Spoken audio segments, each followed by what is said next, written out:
Всем добрый день, кому добрый вечер или вообще доброго времени суток, кто когда будет смотреть. У меня для вас есть одна хорошая новость, которой я бы хотел с вами поделиться. А именно, мы знаем, как выиграть войну. Еще раз. Мы знаем, как, не пролив ни капли крови, выиграть Третью мировую войну, которая, как ни прискорбно, уже началась, хотя и ведется в основном не военными средствами.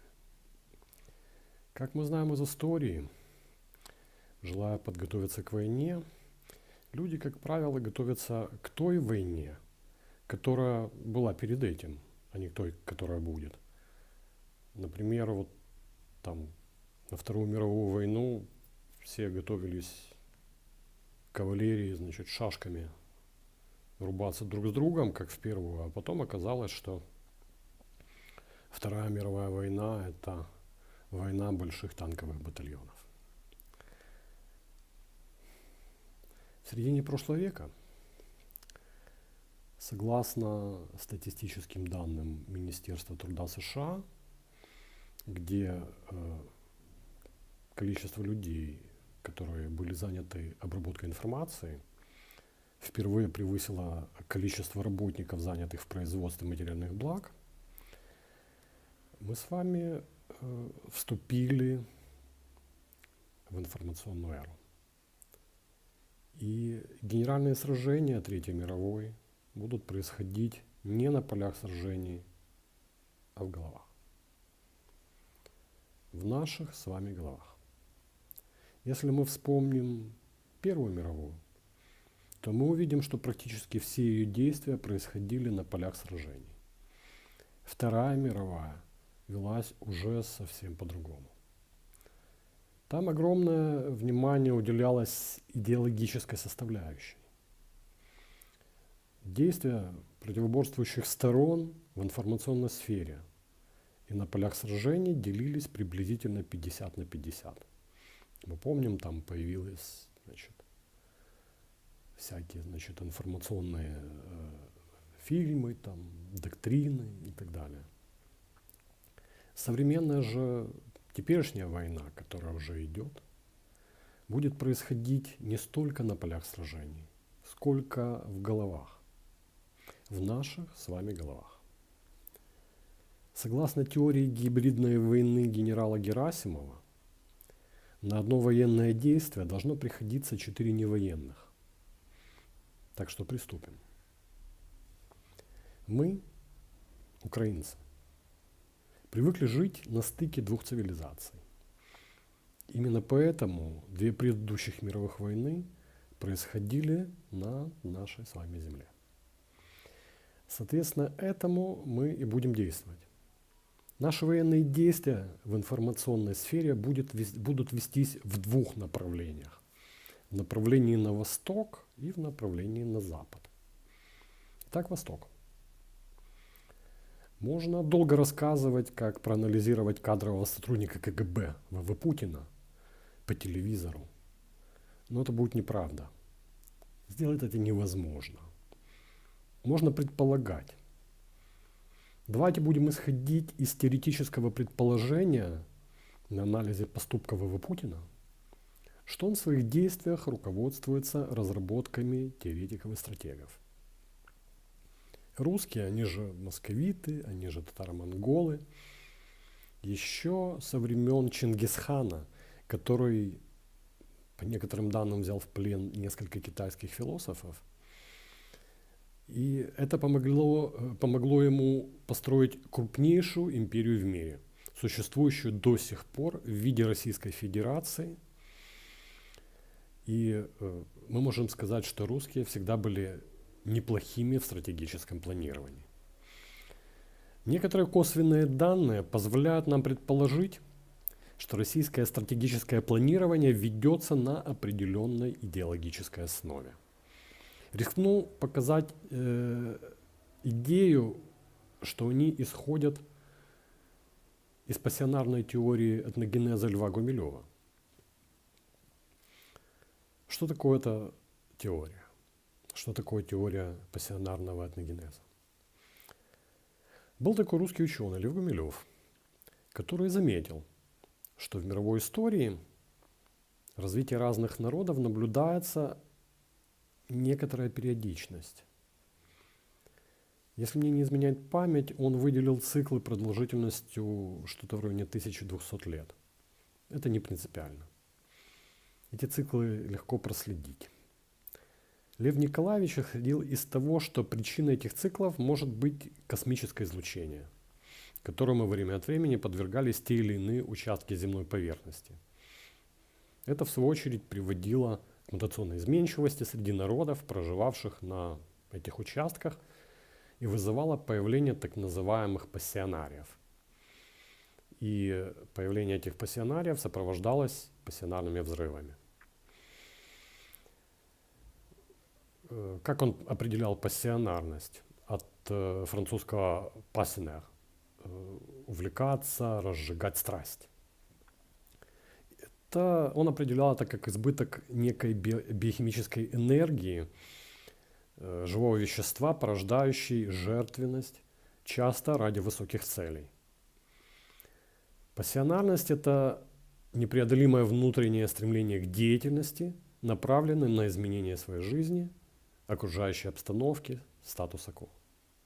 Деятельность эта представляется пассионарной особи ценней даже собственной жизни, а тем более жизни и счастья современников и соплеменников. Возможно, что время от времени какое-то гамма-излучение солнечных протуберанцев и доходит до Земли. Но если мы будем исходить из уже известной нам теории Чарльза Дарвина о половом отборе, то все становится на свои места. Тем не менее, в целом это не отметает достаточно неплохую теорию, которая хорошо описывает определенные явления, происходящее в обществе. Это отметает только исключительность русской нации, пассионарную исключительность. Итак, что же такое эти пассионарные личности? Давайте предположим, что это люди с высокой температурой темперамента. Passion, страсть. Температура темперамента, психологи знают, зависит от скорости прохождения сигнала запрос-ответ по нервной системе. Является фактором генетическим, то есть это фактор, передающийся по наследству. И тут мы видим, как в процессе изменения условий жизни при переходе к оседлости, а также в зависимости от наличия войн в каждой группе лиц, проживающей на отдельной территории и подвергающейся одинаковым внешним воздействиям, изменяются предпочтения, из которых особи женского пола при выборе полового партнера. И как следствие это приводит к тому, что темперамент рожденных от этих браков последующих поколений снижается.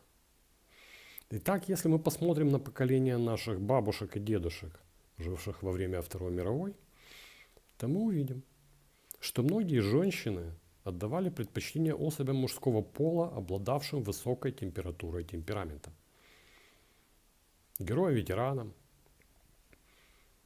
в то время как вкусы женщин при выборе партнера для брака сейчас значительно изменились. Девушки отдают предпочтение не столько пассионарным героям, которые склонны к полигамии и через год их могут бросить, сколько спокойных, высокорентабельных партнеров, которые приносят зарплату домой и тещу называют мамой.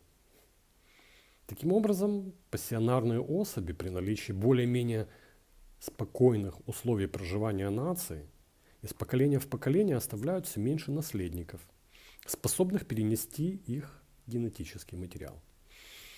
И этот процесс только ускорился с изобретением средств контрацепции. Если предположить, что эти процессы происходят из поколения в поколение, то мы будем иметь периоды продолжительностью около 1000 лет или 1200 лет, как говорит Лев Гумилев, когда общий генетический фон темперамента народа, проживающего на определенной территории, меняется.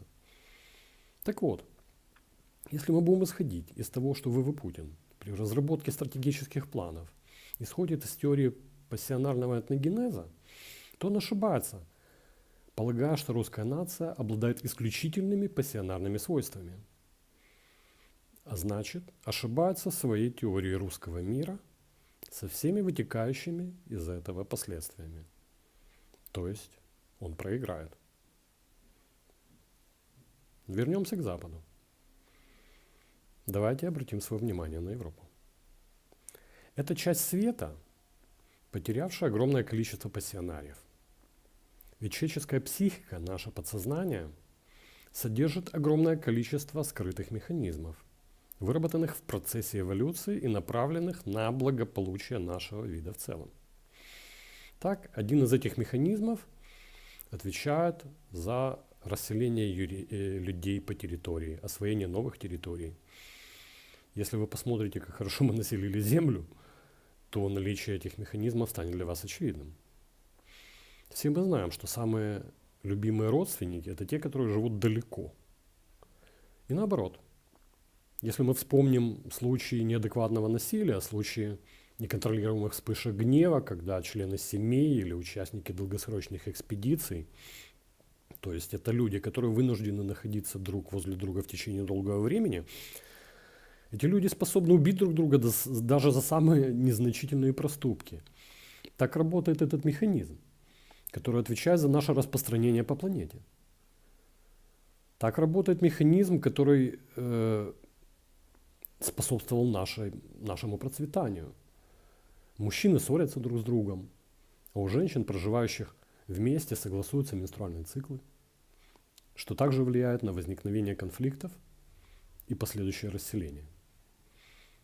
Так мы видим, что Европа утрачивает пассионарность, как отчасти в результате естественных процессов изменения предпочтений девушек при выборе партнера, так и от переселения большого количества пассионариев на американский континент. Профессоры европейских университетов, которые отвечают за теоретическую разработку стратегических планов, от которой зависит дальнейшее действие европейских правительств, обладая серьезными историческими наработками, увидела эти проблемы гораздо раньше нас с вами. Но находясь в плену доктрины неомарксизма, выработала ошибочную концепцию мультикультурализма. Прям не выговоришь. Что такое мультикультурализм? Это теория, согласно которой жители бывших европейских колоний могут эмигрировать в европейские страны, принося с собой новый генетический материал, что, в общем-то, неплохо. Это компенсирует низкую рождаемость и восполняет пассионарный спад. Но эта концепция, исправляя генетически низкую среднестатистическую европейскую температуру темперамента, приносит больше проблем, чем решает. Эти люди не хотят ассимилироваться. Они находятся в плену своих религиозных стереотипов. Многие наследуют из поколения в поколение так называемые